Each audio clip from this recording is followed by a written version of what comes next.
Hello दोस्तों। आप सब कैसे हैं? आशा करते हैं आप सब अच्छे होंगे। जैसा कि आप लोगों को पिछले वीडियो में हम बताए थे कि हम आप लोग के लिए इंटरव्यू के लिए कुछ सिलेक्टेड क्वेश्चन लेकर के आ रहे थे। जिससे क्या है कि आप लोग उसको पढ़ लेते हैं, उसको जान लेते हैं।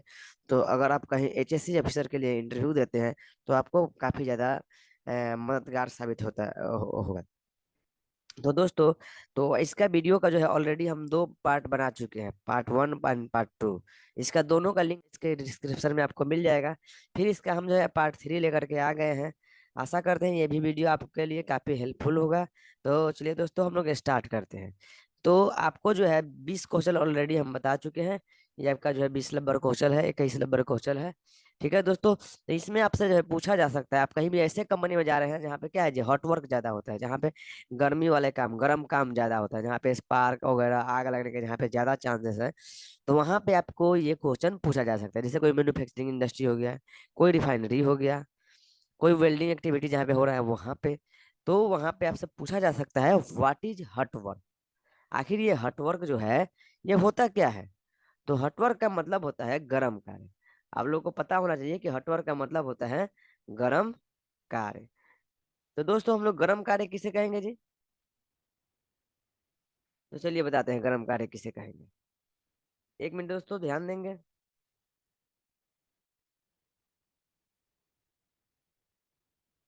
देखिए दोस्तों, आपका जो है हटवर्क जो है वो आपका कह रहा है it is the process where there is release spark and flame. Hot work क्या है जी? एक ऐसी प्रक्रिया है। हॉटवर्क जो है आपका एक ऐसी प्रक्रिया है जिसके द्वारा हम लोग को वहां पे स्पार्क और फ्लेम निकलता है। यह एक ऐसी प्रक्रिया है जहाँ पे स्पार्क और फ्लेम ये दोनों निकले तो उसको हम लोग कहेंगे हॉट वर्क। कोई भी ऐसा एक्टिविटी कर रहे हैं जिसमें आपका स्पार्क निकले, फ्लेम निकले, हीट निकले, तो उसको हम लोग कहेंगे हॉट वर्क। ठीक है दोस्तों। अब ये देखिए, हॉट वर्क सिर्फ इतना ही नहीं, हॉट वर्क कितने प्रकार के होते हैं।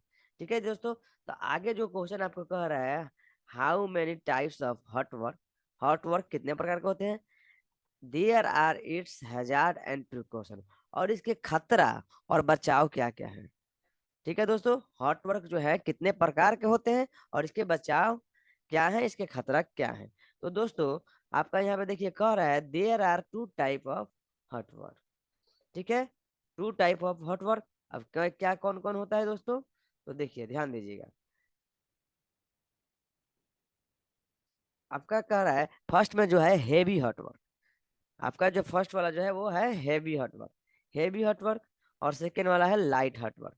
हेवी हॉट वर्क का मतलब होता है वैसा हॉट वर्क, वैसा गर्म कार्य जिसमें बहुत ही ज्यादा मात्रा में आपको हीट निकले, फ्लेम निकले, उष्मा निकले, तो वैसे एक्टिविटी को हम लोग कहेंगे हॉट वर्क। और वैसा कार्य जिसमें काफी कम मात्रा में आपका हीट फ्लेम निकलता है तो उसको हम लोग कहेंगे आपका लाइट हॉट वर्क। जैसे कि आप वेल्डिंग करते हैं तो देखते हैं उसमें कितना ज्यादा आपको जो है कि स्पार्क निकलता है, कितना ज्यादा उससे फ्लेम निकलता है, तो आपका क्या हो गया, हेवी हॉट वर्क का।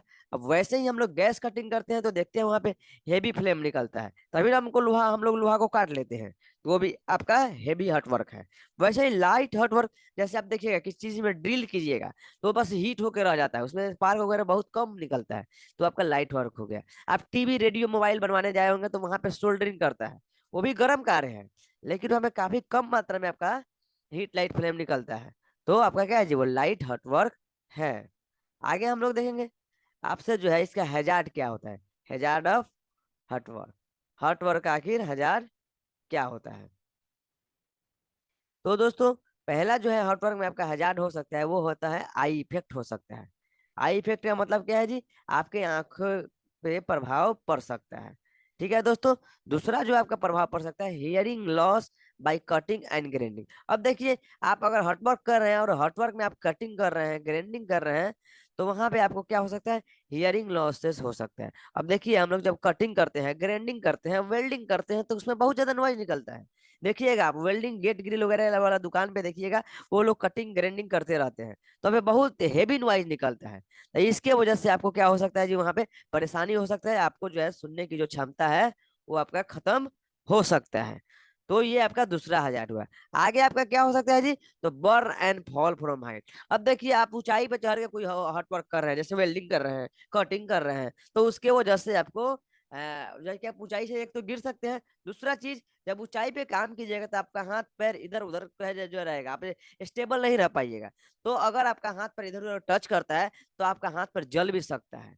तो अगर जो है हार्ड वर्क हम लोग करते हैं तो उससे बर्न इंजरी भी हो सकता है, फॉल फ्रॉम हाइट भी हो सकता है। उसके बाद आपका नंबनेस हो सकता है। ठीक है जी दोस्तों, आपकी जो है कि जैसे मान के आपका त्वचा पर जैसे क्या है जी, जैसे आपका उबला हुआ हो जाता है। जैसे देखिएगा, आप भाप जहाँ पे होगा वहां पे क्या है जी, आपका हाथ लगाइएगा तो आपका हाथ जलेगा नहीं, लेकिन पूरा लगेगा कि उसका जो है आपका जो है कि मांसपेशियां जो है वो उबल गया है, इस तरीके का लगेगा। ठीक है दोस्तों, आगे जो है आपका स्किन प्रॉब्लम हो सकता है। अब देखिए, जहाँ पे हॉटवर्क होता है तो आपको पता होना चाहिए कि हॉटवर्क में रेडिएशन भी होता है। ठीक है जी, वहां से रेडिएशन भी निकलता है। और आपको पता है रेडिएशन की वजह से बहुत सारी जो है कि स्किन संबंधी प्रॉब्लम होती है, जिसमें सबसे जो है कि मेजर है, सबसे जो खतरनाक है वो होता है स्किन कैंसर। ठीक है दोस्तों, तो आपको रेडिएशन की वजह से स्किन प्रॉब्लम भी हो सकता है। ठीक है जी, जो भी खाद खुजली होता है वो सब आपका जो है कि हाथ पैर काला काला होने लगता है, तो वो सब जो है कि आपका स्किन प्रॉब्लम है। तो हॉट वर्क की वजह से स्किन प्रॉब्लम भी हो सकता है। और ये देखिए, जो 6 नंबर 1000 है ये भी काफी इंपॉर्टेंट है। अब देखिए, जहां भी हम लोग हॉट वर्क करेंगे तो वहां पे क्या है, हीट निकलेगा, फ्लेम निकलेगा, स्पार्क निकलेगा। तो इसके वजह से आग लग सकता है, वहां पे फायर एक्सप्लोजन हो सकता है। कोई वहां पे ज्वलनशील पदार्थ है उसमें जब उसका स्पार्क जाकर के निकल गिरा और आग लग जाएगा। ठीक है दोस्तों, कुछ अगर ज्वलनशील पदार्थ है, विस्फोटक पदार्थ है, तो उसमें जाके विस्फोट भी हो सकता है। तो ये भी एक खतरा है कि जहां पे हम लोग हॉट वर्क कर रहे हैं वहां पे हमारा फायर एक्सप्लोजन भी हो सकता है। आगे जो है आपका कह रहा है इलेक्ट्रिक शॉक। ठीक है जी, अब देखिए हॉट वर्क आप कर रहे हैं तो हॉट वर्क कैसे कीजिएगा जी। हॉट वर्क करने के लिए आपको क्या चाहिए, कोई ना कोई जो है कि इलेक्ट्रिकल मशीन से कीजिएगा। अब जैसे वेल्डिंग कीजिएगा तो उसमें इलेक्ट्रिक का इस्तेमाल करते हैं, ग्राइंडिंग कीजिएगा उसमें भी इलेक्ट्रिक का इस्तेमाल करते हैं, कटिंग करते हैं उसमें भी इलेक्ट्रिक का इस्तेमाल करते हैं। सारा जो मशीन होता है वो इलेक्ट्रिक से चलता है। ठीक है दोस्तों, तो वहां पे हम लोग इलेक्ट्रिक मशीन का इस्तेमाल करते हैं। तो उसका जो केबल है, अगर वो केबल क्या है, ज्वाइंटेबल है, तो वहां से आपका क्या है जी, स्पार्क निकलेगा और उस वहां से इलेक्ट्रिक शॉक भी लग सकता है। जैसे आप लोग देखे होंगे, आपके घर का जो वायरिंग किए हैं और एक बैग जो है कहीं ज्यादा लोड दे देते हैं, तो जहां उसका ज्वाइंट रहता है वहां से ऑटोमेटिक स्पार्क आने लगता है। ठीक है जी, तो वैसा अगर जो है कि प्रॉब्लम होता है तो आपका वहां पे क्या हो सकता है जी, आपका वहां पे जो है इलेक्ट्रिक शॉक भी हो सकता है। उसके बाद लॉन्ग प्रॉब्लम। अब देखिए, जहां भी हम लोग हॉट वर्क करेंगे, जहां भी स्पार्क निकलेगा निकलेगा वहां पे क्या होगा कि आपका जो अलग अलग प्रकार का धुआं बहुत खराब खराब जो है कि स्मोक से निकलेंगे। ठीक है दोस्तों, जैसे वेल्डिंग करते हो देखिए कितना बहुत खतरनाक महकता है, अजीब तरह का वहां से जो है कि आपका देखिएगा कि धोनी निकल सॉरी धुआं निकलता है। तो उसके वजह से जो है आपका जो है श्वसन संबंधी बीमारी भी हो सकती है। तो ये भी यहाँ पे आपका एक हजार है। आगे कह रहा है, आगे आपका कह रहा है सिलेंडर में भी ब्लास्ट। अब देखिए, अगर आप हॉटवर्क कर रहे हैं, ये ठीक है दोस्तों, तो वहाँ पे आप गैस कटिंग कर रहे हैं, गैस वेल्डिंग कर रहे हैं, तो उसमें आप एक्सोजन सिलेंडर का इस्तेमाल कीजिएगा। ठीक है दोस्तों, वहाँ पे आप जो है कि एलपीजी सिलेंडर का इस्तेमाल कीजिएगा। तो जो सिलेंडर है, अगर बाई चांस अगर जो है कि आपका स्पार्क जो है निकला और सिलेंडर के भाल्व तक पहुंच गया और वहाँ पे थोड़ा सा भी किसी भी प्रकार का कोई लीकेज है, डैमेज है, तो इसकी वजह से आपका सिलेंडर भी ब्लास्ट हो सकता है, जिसकी वजह से काफी मेजर इंजरी भी हो सकता है। तो दोस्तों, ये सब जो है कि आपका हॉटवर्क का कुछ मेन हजार है। हम ये नहीं करेंगे इतना ही है, ये कुछ मेन हजार है, और बहुत सारे हजार है जिनको गिनना बहुत ही मुश्किल है। ठीक है दोस्तों, तो आगे हम लोग प्रिकॉशन देखते हैं कि आखिर जो है हम लोग जो हॉटवर्क का बात कर रहे थे उसका प्रिकॉशन क्या क्या है, उससे कैसे बचेंगे। जरूरी है दोस्तों, मान के चलिए हम लोग खतरा को जान लिए, बीमारी को जान लिए, तो उसको बीमारी को खत्म करना भी जरूरी है। कह रहा है पहला प्रिकॉशन है कि जब हम लोग हॉट वर्क करने जा रहे हैं, जब भी हम लोग गर्म कार्य करने जा रहे हैं, तो हम लोग वहां पे सुनिश्चित करेंगे कि वहां पे परमिट टू वर्क लिया गया है। ठीक है दोस्तों, उसके बाद हम लोग वहां पे देखेंगे रिमूव द कम्बसेबल मटेरियल कह रहा है। तो वहां पे जो भी वो ज्वलनशील पदार्थ है, जहाँ पे हम लोग हॉट वर्क करने जा रहे हैं, कटिंग ग्राइंडिंग वेल्डिंग करने जा रहे हैं, तो उस सबको जो है जो भी ज्वलनशील पदार्थ है, जैसे आपका लकड़ी हो गया, पेपर हो गया, किरोसिन हो गया, एलपीजी हो गया, ये सब जो ज्वलनशील पदार्थ है इसको हम लोग जहाँ पे काम कर रहे हैं वहां से 11 मीटर की दूरी पे कम से कम रखने का प्रयास करेंगे। उसके बाद cylinder should be check properly with expiry date and nozzle. देखा है दोस्तों, जैसे कि हम लोग खतरा में बताए थे कि जो सिलेंडर है आपका ब्लास्ट हो सकता है, तो उससे बचने के लिए सिलेंडर को प्रॉपरली चेक किया जाना चाहिए, उसका एक्सपायरी डेट का भी पता लगाया जाना चाहिए, और उसके नोजल का कंडीशन का भी देख रेख करना चाहिए। ठीक है दोस्तों, आगे कह रहा है welder, gas cutter, grinder and should be authorise and experience person. अब देखिए, जब हम लोग हॉटवर्क करेंगे ठीक है दोस्तों, वेल्डिंग करेंगे, कटिंग करेंगे, ग्राइंडिंग करेंगे, तो ये सब व्यक्ति ऑथोराइज होना चाहिए। मतलब कहने का मतलब ये सब व्यक्ति कॉम्पिटेंट होना चाहिए, कोई नया वर्कर नहीं होना चाहिए। नहीं तो उसको पता नहीं होगा, वो आग लगा देगा, विस्फोट करवा देगा। ठीक है दोस्तों, आगे जो आपका कह रहा है, barricade the area and provide the fire blanket, water bucket and fire extinguisher.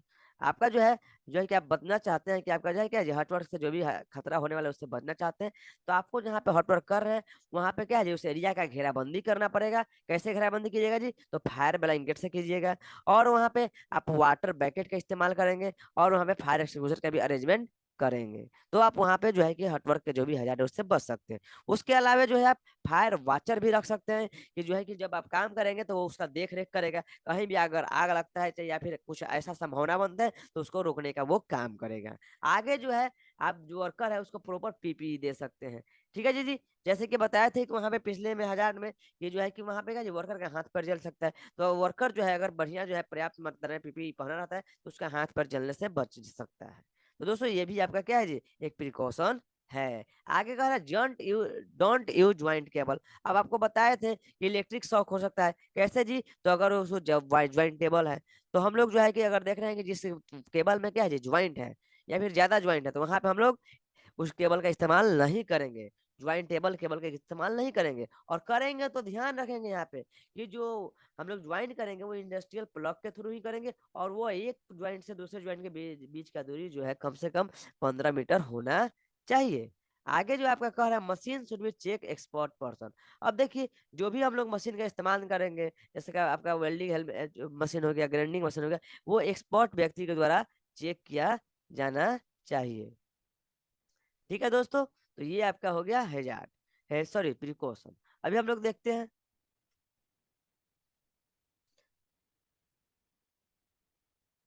ये आपका प्रिकॉशन हो गया। हम लोग आगे क्वेश्चन की ओर बढ़ते हैं, आगे वाले क्वेश्चन की ओर बढ़ते हैं। तो दोस्तों देखिए, अगला क्वेश्चन आपके सामने जो आ रहा है, ये आपका अगला जो क्वेश्चन आ रहा है, व्हाट इज टैगिंग सिस्टम। अब ये टैगिंग सिस्टम आखिर क्या होता है, ये देखिए अगला जो क्वेश्चन आ रहा है, ये व्हाट इज टैगिंग सिस्टम। ठीक है जी। तो टैग क्या है जी, एक प्रकार का जो है कि आपका इंडिकेशन इंस्ट्रूमेंट है, जो आपको इंडिकेट करता है, जो आपको सूचित करता है। वो एक प्रकार, उस प्रकार का ये क्या है जी, एक इंस्ट्रूमेंट है, एक प्रकार का जो है ये सिस्टम है, जिसमें क्या है जी, जहाँ पे हजार्ड रहता है वहां पे हम ये लगा देते हैं, ताकि लोगों को ये क्या करे जी, डिनोट करे, सूचित करे। तो कह रहा है, a tagging system are used as a temporary means of warning employee to existing hazard। Tagging system क्या है, एक प्रकार का टेम्पोररी means of वार्निंग है। ये जो टैगिंग सिस्टम जो होता है, ये एक प्रकार का जहाँ पे जब भी खतरा होता है वहां पे वर्कर को टेम्पोरली क्या करता है जी, वार्निंग देता है। वो परमानेंटली वार्निंग नहीं देता है, टेम्पोररी वार्निंग देता है, कुछ समय के लिए वार्निंग देता है, to warn them not be start the any और ऑपरेशन। क्या ये वार्निंग देता है जी, कि जो व्यक्ति जो है, कोई दूसरा पर्सन जो है, वो कोई मशीन को स्टार्ट ना कर दे, कोई ऑपरेशन को स्टार्ट ना करे, क्योंकि बिकॉज सम अदर पर्सन में बी ड्यू टू डेट। क्योंकि अगर व्यक्ति जो है जहाँ पे ये टैक्स सिस्टम लगा है और वहां पे मशीन को स्टार्ट कर देता है, ऑपरेट कर देता है, तो जो व्यक्ति है अंदर काम कर रहे हैं उसको इंजरी पहुंच सकता है। तो कहने का मतलब है कि टैगिंग सिस्टम एक प्रकार का इंडिकेशन डिवाइस है, ये इंडिकेट करता है, और इसका इस्तेमाल जहाँ पे हम लोग एनर्जी सोर्स है उसको आइसोलेट करने के लिए करते हैं। ठीक है दोस्तों, ताकि जो है कि व्यक्ति जो है आसानी से वहां पे अपना काम कर सके, और इसका इस्तेमाल जो है ज्यादा से ज्यादा हम लोग मेंटेनेंस वर्क में, डेवलपमेंट वर्क में इसका इस्तेमाल ज्यादा से ज्यादा करते हैं। देखिए इस तरह का ये कार्ड होता है, इसमें जो व्यक्ति रहता है जो लॉग आउट लगाएगा वो इसमें पूरा डिटेल भर देगा और उसका काम हो जाएगा। तब जाकर के जो व्यक्ति इसमें काम करेगा वो क्या करेगा जी, आसानी के साथ, सही के साथ, सुरक्षित सुरक्षा के साथ वो अपना काम को खत्म कर लेगा। अब देखिए, कह रहा है what is work at height. ये भी काफी इंपॉर्टेंट है। जब आप साइट पे काम कीजिएगा, कंपनी में काम कीजिएगा, चाहे किसी भी जगह पे काम कीजिएगा, तो वहाँ पे वर्क एट हाइट होगा ही होगा। तो ऊंचाई पे काम करना क्या है, उसका क्या खतरा है, क्या प्रिकॉशन है, ये भी बहुत इंपॉर्टेंट है, आपसे पूछा जा सकता है दोस्तों। तो कह रहा है, when a worker work 1.8 meter from the surface और ground level is called work at height. तो यहाँ पे वर्क एट हाइट हम लोग क्या कहेंगे जी, तो कोई भी वर्कर जो है अगर 1.8 मीटर से ज्यादा ऊंचाई पे काम करता है, ठीक है जी, जो आपका सरफेस है, जो आपका ग्राउंड है, जो आपका धरती है, वहां से 1.8 मीटर की ऊंचाई पे अगर वो काम कर रहा है, तो वैसे कंडीशन में हम लोग कहेंगे कि वो व्यक्ति जो है वर्क एट हाइट कर रहा है, वो ऊंचाई पे काम कर रहा है। ठीक है दोस्तों, 1.8 मीटर कह लें या फिर 6 फीट कह लें, दोनों का मतलब आपका सेम ही होता है। ठीक है दोस्तों, तो अब हम लोग जानेंगे कि आखिर वर्क कैट हाइट जब हम लोग करेंगे तो वहाँ पे क्या क्या हैजार्ड हो सकता है, क्या क्या खतरा हो सकता है। तो देखिए दोस्तों, पहला जो खतरा हो सकता है, फॉलिंग पीपुल फ्रॉम हाइट। जो भी व्यक्ति काम करेंगे, जो भी व्यक्ति ऊंचाई पे काम करेंगे, वो व्यक्ति जो है ऊंचाई से गिर सकते हैं। ये सबसे बड़ा खतरा है। दूसरा हजार है फॉलिंग मटेरियल फ्रॉम हाइट। और जब हम लोग वर्क एट हाइट करेंगे, ऊंचाई पे काम करेंगे, तो ऊंचाई पे हम लोग अलग अलग प्रकार का क्या है सामग्री रखेंगे, मटेरियल रखेंगे, तो सामग्री भी गिर सकता है, वो भी खतरा है। कैसे खतरा है जी? तो सामग्री गिरेगा तो उसका तो लॉस होगा ही होगा, नीचे कोई व्यक्ति है उसके सर पे गिर सकता है, किसी और व्यक्ति को डैमेज पहुंचा सकता है, क्षति पहुंचा सकता है, तो वो भी क्या है जी हजार्ड है।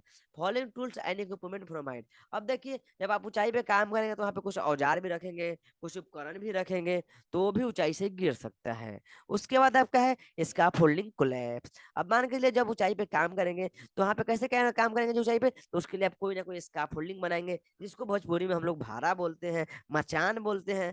तो उसके वजह से भी जो है क्या जो है आपका जो भारा मचान है वो भी कोलैप्स हो सकता है। अनप्रोटेक्टेड एज, जब हम लोग ऊंचाई पे काम करेंगे तो वहाँ पे कुछ नुकीला धार हो सकता है, तो उसके वजह से भी हमको नुकसान पहुंच सकता है।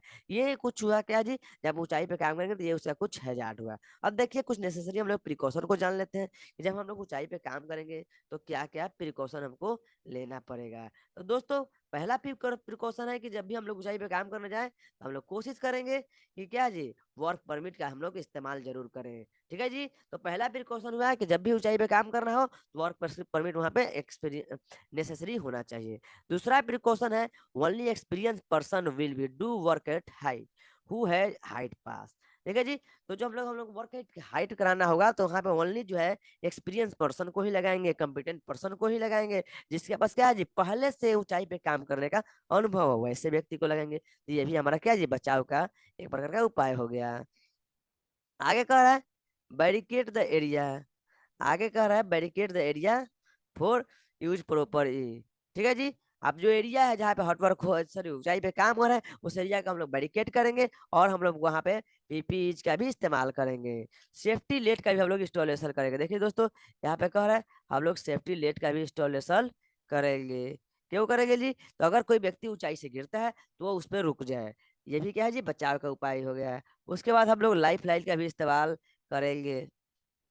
ठीक है दोस्तों, इससे क्या होगा जी, हम लोग गिरने से बचेंगे। Provision of proper supervision. अब जहाँ पे ऊंचाई पे का काम होगा वहाँ पे हम लोग लगातार जो है कि एक्सपीरियंस सुपरवाइजर के द्वारा सुपरविजन कराएंगे, तो उसके वजह से भी हम लोग ऊंचाई पे गिरने से बच सकते हैं। उसके बाद यूज टैगिंग सिस्टम। वहाँ पे हम लोग टैगिंग सिस्टम जो आपको बताए थे इसके पहले, उसका इस्तेमाल करेंगे, ताकि कोई जो है कि बिना जाने पूछे जो है कि उसको जो है कि एनर्जी सोर्स को चालू ना कर दे। तो ये भी आपका बचाव का साइन हो गया। उसके बाद हम लोग जहाँ पे ऊंचाई पे काम करेंगे वहां पे साइन बोर्ड का इस्तेमाल करेंगे। इमरजेंसी सिस्टम का हम लोग इम्प्लीमेंट करके रखेंगे, कोई भी इमरजेंसी होता है तो वहाँ पे हम लोग उसको हैंडल कर लें। तो ये भी आपका वहाँ पे क्या होगा जी, एक प्रकार का कंट्रोल मेजर हो गया।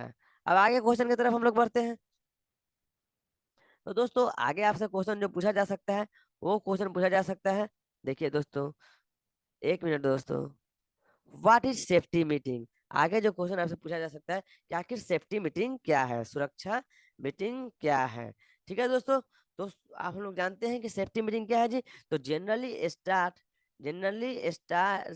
Safety meeting is to educate everyone in the workplace about the risk around them and advise them on the best way to conduct themselves uh, safely। क्या जी, आपका सेफ्टी मीटिंग जो होता है यह एक प्रकार का साधारण सा मीटिंग होता है, जिसमें प्रत्येक व्यक्ति को हम लोग क्या करते हैं, एडुकेट करते हैं, शिक्षित करते हैं, उसको ट्रेनिंग देते हैं आपका जो है कि सेफ्टी के बारे में, और उसको बताते हैं कि कार्यस्थल पर जो है कैसे जो है कि वो जो है कि रिस्क से बच सकता है, कैसे सुरक्षित तरीके से जो है अपने आप को बचा सकता है और काम को कंप्लीट कर सकता है। तो ऐसे मीटिंग जिसमें क्या है सुरक्षा से रिलेटेड बातें हो, सेफ्टी को बढ़ावा देने के बात हो, सेफ्टी से रिलेटेड बात हो, तो वैसे मीटिंग को हम लोग सेफ्टी मीटिंग कहेंगे। आगे कह रहे हैं व्हाट इज फोर्कलिफ्ट ट्रक। ये काफी इंपॉर्टेंट इक्विपमेंट है, जहाँ पे भी आप काम कीजिएगा तो जो भी भारी वस्तुएं होंगे उसको मूवमेंट कराने के लिए इसका हम लोग इस्तेमाल करते हैं। तो ये फोर्कलिफ्ट ट्रक जो है ये क्या होता है, तो आप बता सकते हैं। Forklift truck are design to handle heavy load. ये जो फोर्कलिफ्ट ट्रक जो होता है ये हैवी लोड को हैंडल करने के लिए डिजाइन किया जाता है। जैसे यहाँ पे देख रहे हैं जी, ये इसका पिक्चर भी है, देख रहे हैं जी, इस पे जो है कोई भी हैवी लोड को उठा दीजिए, ये उठा लेता है और उसको आराम से जो है दूसरे जगह मूव कर देता है। तो ये आपका फोर्कलिफ्ट ट्रक हो गया। आगे आप लोग हम लोग क्वेश्चन की तरफ बढ़ते हैं जी। तो जैसा कि आप लोग एक सेकंड हम लोग इस्तेमाल करेंगे, रुक जाएंगे। आगे जो है क्वेश्चन आपका आएगा, व्हाट इज इर्गोनॉमिक्स। ठीक है जी, इर्गोनॉमिक्स का मतलब होता है श्रम दक्षता शास्त्र। आखिर ये इर्गोनॉमिक्स क्या होता है, तो कह रहा है the study of interaction between the worker and their work and concern with the design of work place, work equipment, work method. जो जो है आपका इकोनॉमिक्स क्या है जी, तो यह एक प्रकार का स्टडी है, एक प्रकार का अध्ययन है। किसका अध्ययन है जी, तो वर्कर का, और वर्कर जो काम कर रहा है उसका, वर्क प्लेस के डिजाइन का, वर्क प्लेस के मशीनरी का, काम करने के मेथड का, ये सबका जब हम लोग अध्ययन करते हैं तो उस अध्ययन को हम लोग इर्गोनॉमिक्स कहते हैं। ठीक है जी, एक बार और जान लेंगे, जब हम अपने कार्यस्थल के डिजाइन का अध्ययन करेंगे, इक्विपमेंट का अध्ययन करेंगे, कार्य मेथड का, कार्य करने का तरीका का अध्ययन करेंगे, तो उसको हम लोग इर्गोनॉमिक्स करते हैं। अब एक क्वेश्चन यहाँ पे और आता है कि आखिर हम लोग इसका अध्ययन क्यों करते हैं। तो दोस्तों, अगर हम लोग को सुरक्षित रखना है तो उस चीज के बारे में जानना पड़ेगा, पहचानना पड़ेगा, उसको स्टडी करना पड़ेगा, तब जाकर के हम लोग उसका दवा ढूंढेंगे। बीमारी का स्टडी करिएगा तब दवा मिलेगा। ठीक है दोस्तों, तो वो आपका इर्गोनॉमिक्स हो गया है। उसके बाद ये देखिए, व्हाट इज फर्स्ट एड, प्राथमिक उपचार क्या है। फर्स्ट एड का मतलब होता है प्राथमिक उपचार। कह रहा है it is a basic and immediate care और treatment given to all injured person from accident before medical assistance और मेडिकल टीम अराइव। ये क्या है, एक प्रकार का साधारण सा, एक प्रकार का बेसिक ट्रेनिंग है, बेसिक दिया जाने वाला ट्रीटमेंट है। ठीक है जी, किसको, तो कोई इंजर्ड पेशेंट को, कोई एक्सीडेंट जिसको व्यक्ति को है उसको। ठीक है जी, कब तक ये दिया जाएगा जी, तो जब तक मेडिकल टीम नहीं आएगा। ठीक है जी, तो यह एक प्रकार का क्या है जी, बेसिक ट्रीटमेंट होता है जो किसी इंजर्ड पर्सन को दिया जाता है जब तक कि मेडिकल टीम ना आए। जैसे कि क्या है जी, आप देखते हैं बाइक से एक्सीडेंट होता है, तो वहां पे आप जब आप बाइक से गिरते हैं तो अगल वाला लोग क्या करते हैं, टांग के बड़ी रोड का साइड में रख के कपड़ा उपड़ा से बांध देता है, फूटा फूटा रहता है, तो क्या जी, वो फर्स्ट एड दे रहा है। ठीक है दोस्तों, ये सब कुछ इंपॉर्टेंट क्वेश्चन था। आगे हम लोग जो है वैसे ही 30 से 40 पार्ट 4 लेकर के आएंगे, आप लोग उसको भी देखिएगा। और ये वीडियो अच्छा लगे तो इसको शेयर कीजिए, लाइक कीजिए, सब्सक्राइब कीजिए चैनल को। और क्या है जी, और पीछे का भी वीडियो देखिए। और आप सेफ्टी से जुड़े हैं, एक सेफ्टी प्रोफेशनल है, एक सेफ्टी स्टूडेंट है, तो आप इस चैनल को सब्सक्राइब करें। इसमें बहुत सारी चीजें आपको आपके फायदे के लिए मिलते रहेंगी। ठीक है जी, जॉब प्लेसमेंट का रिक्वायरमेंट भी हम इसके कम्युनिटी में डालते रहते हैं, तो दोस्तों आप लोग उसको देखते रहेंगे। थैंक यू, धन्यवाद। आशा करते हैं आप लोगों को वीडियो अच्छा लगा होगा।